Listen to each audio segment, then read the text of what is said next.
If this bill proceeds together with C-48, it will be a message to the people of Alberta that their federal government doesn't care about a devastating period of economic adversity in our province and is so careless about it that it's prepared to violate exclusive provincial jurisdiction. I plead with you as federalists to understand the national unity implications of it. Okay, Jason Kenney brought his message and a warning to Ottawa today. This was his first face-to-face meeting with the Prime Minister since becoming Premier.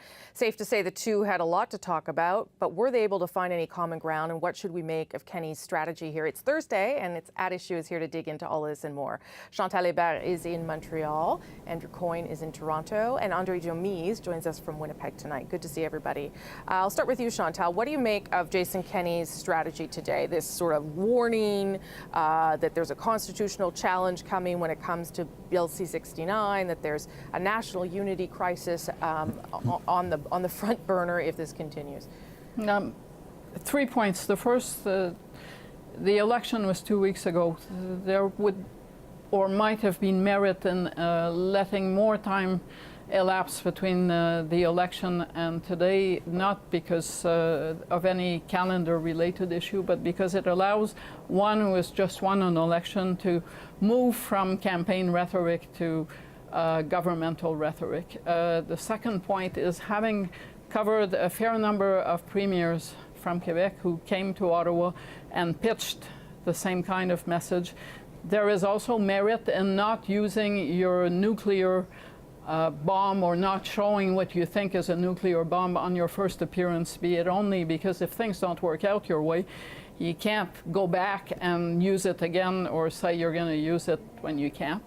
And third, I would urge, I guess, Jason Kenney to resist the temptation of feeling in his comfort zone at the federal level, and he clearly does, and overdoing the federal-provincial thing at the expense of the governance thing. All right, that's lots of stuff. Andrew, what did you make of him today? I was a little more impressed that everybody seems to be agreeing to stay within the law, first of all. Everybody's suing each other, everybody's taking everybody to court. You know, we've got three provinces taking the feds to court over the carbon tax. We've got Alberta threatening court challenges over both C-48 and C-69. We've got BC challenging them over whether the feds can put a pipeline through without BC regulating, et cetera. But that's fine. That's at least staying within the bounds of the law. And I would also say within the bounds of some measure of political civility. So there was some rhetoric, but you know, people were urging the feds, for example, that they should just reject the Trans Mountain now to punish Alberta for electing Jason Kenney. They haven't done that. Kenney could have, I suppose, not just proclaimed Bill 12, the one allowing them to cut off the oil flow to BC, but he hasn't done that. He's not. He's saying he's not going to lift the cap on emissions, the 100 megaton cap on emissions, which is actually not in place. All that being said, people are kind of keeping their powder relatively dry, I think, compared to how much worse this could be at this point. Okay, well, I want to come back to that. But Andre, what did you think of the way he sort of, you know, I mean, he gets a lot of attention, and he's a very good talker, and he makes his case forcefully, and he certainly did that today. What did you make of him? Well, you actually hit the nail on the head there. The entire conversation right now at this point is just aesthetic. So it's not as if there's any sort of policy-oriented strategy happening here. What needs to happen for Jason Kenney is that he's seen to be blustering towards the feds, and that he's seen to be defending Alberta's interests. Now, you know, whether any of this will amount to anything, if we're talking about Bill C-69 and the challenge to that, if we're talking about the threatening to turn off the taps, it's not as though there's anything driving this besides rallying Albertans behind the flag of oil interests. And frankly, it's at this point, it's kind of boring. Actually, it doesn't really stand for anything. There's nothing that we're going to see come out of this. Except the people in Alberta would say that's, well, presumably that's what they think because they elected him, that's what they need, is someone who's willing to be not only a cheerleader but a defender and hopefully get to something. Well, assuming that, yeah. Go ahead, Andre. I was going to say, Yeah. assuming that there was a strategy behind this besides, again, rallying behind oil interests. You know, if we're talking about, for example, the attack on Bill C-69, what we're really talking about is the fact that Kenya and the UCP government do not want the public to have public consultations and possibly be able to find a way to veto some of these upcoming and proposed projects. But the very people that would be the most highly affected by any changes to their local environment, whether we're talking about fisheries or wildlife, et cetera, the people who are the most heavily affected and the environments that are most heavily affected, essentially he's saying that you don't get to have a say in this. The people who do get to have a say are either oil companies or the people who work for them. Okay, Chantal?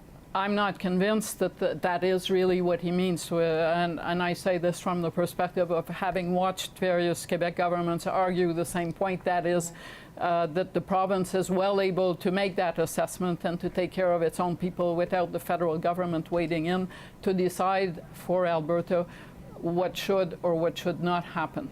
But I do agree that and that was my point about campaign rhetoric, it is hard to see real strategy behind it. I was struck by the reference to René Lévesque, the founder of the Parti québécois. And just a reminder for those who have forgotten, René Lévesque lost his biggest battles against someone called Trudeau. That's a darn good reminder. Why don't you riff off that a little bit there, Andrew? Because I also, watching that national unity argument, whether it's real or not, it's still, I find it still worrying. You know, I just wonder whether that's a good avenue to go down for a country that has experienced what we've experienced. So first of all, I think Albertans have every right to be extremely angry, upset, whatever word you like to use, at the state of play right now. That they are essentially being told by various sources that they cannot get their major export to market. They've got a federal government that, whether you agree with it or not, is bringing in basically a special tax on that product. They've got the federal government also saying you can't ship it by tanker off the coast of BC, though tankers are allowed to go off the Atlantic coast. You've got provinces on their right and on their left saying, we don't want your oil to come through our province, even though pipelines are a federal matter. So they're right to be perturbed about that. I don't particularly care for some of Mr. Kenney's answers. I think the federal government has to have a role in environmental policy when we're talking about a global problem like climate change. To say that that can just be handled by the provinces, I think is kind of parochial. Any more than I agree with BC saying the Fed shouldn't be able to put a pipeline through because we want to horn in on it and have a provincial responsibility for something that is quintessentially a federal matter, interprovincial pipeline. So the provinces will make provincial-minded arguments, but fair enough. They can take that to court, test it there, that's fine. Where I think he crosses the line is when he starts invoking a separatist threat. I, first of all, don't think it's actually real in Alberta. I don't think it's justified. But I also think, you know, you're playing with fire when you start throwing those words around at the federal level. That's not an appropriate way to make your case. You can absolutely talk about the justified grievances of Alberta, but I think when you start talking about the separatist word, that is not particularly responsible. Andre?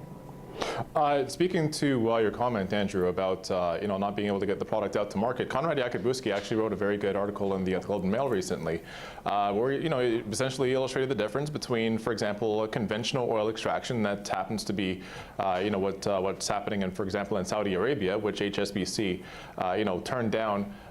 Pretty much every possible means of meeting with the Kenya government and is now, I guess, flirting with the Saudi government. But this is conventional oil extraction. And on the other hand, the bitumen extraction is not conventional and it poses the risk of becoming a stranded asset. This is not to pick on Alberta. This is just simply the way that the oil is extracted from this particular patch of land has an incredibly high environmental impact. And the globe is moving away from these means of production. So, it's unfortunate, and it's not as though I don't have any compassion for the people of Alberta, but unfortunately this method of oil extraction has a catastrophic impact on greenhouse gas emissions. Okay, last word to you, Chantal.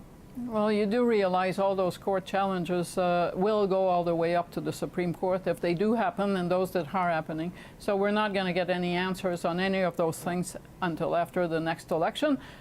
And they could become moot if we change governments, and Andrew Scheer is serious about going back to the drawing board and drawing more laws that more people can challenge on you. Okay, thanks everyone. We're going to do something unusual, but we're going to put everybody on pause, and we're going to do another round with At Issue after this short break. Stick around. Today, we mark the 1-year anniversary since the leader of the federal Conservatives, Andrew Scheer, promised that he'd be releasing his plan to fight climate change shortly. Well, it's a year later, and we're still waiting. Our plan, as I mentioned, will be unveiled with plenty of time for Canadians to analyze it, to evaluate it. But it has been quite some time since the Liberals promised their environmental plan, and today all we have is an ineffective carbon tax.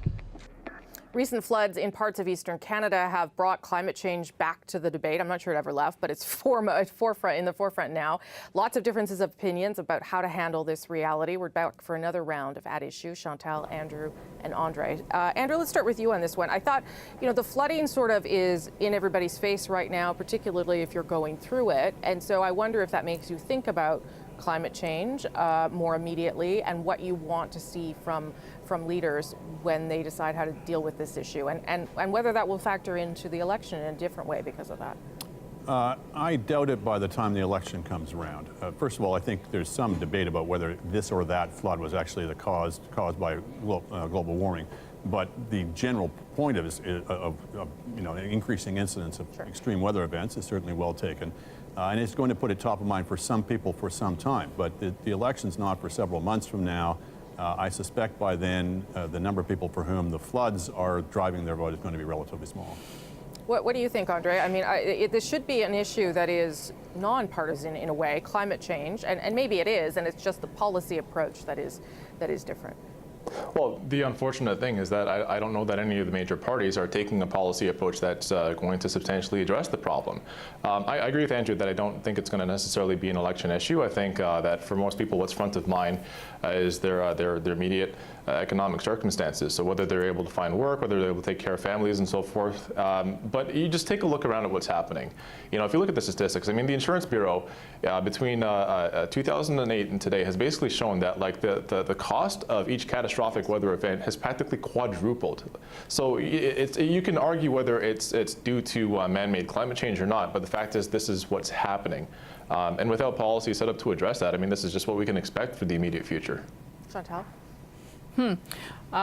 No one expected refugees to become a huge issue or a conversation topic for a week in the last federal election until the body of a young child washed ashore.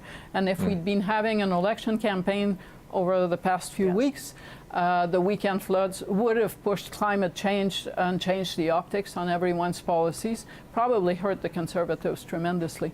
And they were given a sample of that over the weekend. I'm sure the floods by next fall, or I hope, will be a thing of the past, but there is no guarantee that there will not be some other catastrophic climate event that will not propel it to the front. And I think every party, but in particular the Conservatives, have to think about how they're framing their policy so that they don't get caught as they got caught on the refugee issue. Last word to you on that, Andrew. Yeah, I think this is one of those issues where parties try to neutralize it. So if the Conservatives have any kind of political savvy, which I think they do, they will at least have it something they can talk about, something they can say, this is our plan. Whether it's an adequate plan, I think maybe people will have a lot of things to say about that. But for electoral purposes, they have to have something they can point to and say, this is our plan. Okay, I'm going to leave it there. Thanks, everybody, for doing 2 blocks. I appreciate that. Before we go, be sure to subscribe to At Issue, the podcast, for extra content. Lots this week. We're going to talk about a little more on the same topic, latest round of those tensions between Alberta and BC. Look for it on iTunes, any major podcast app, our website, cbcnews.ca/thenational.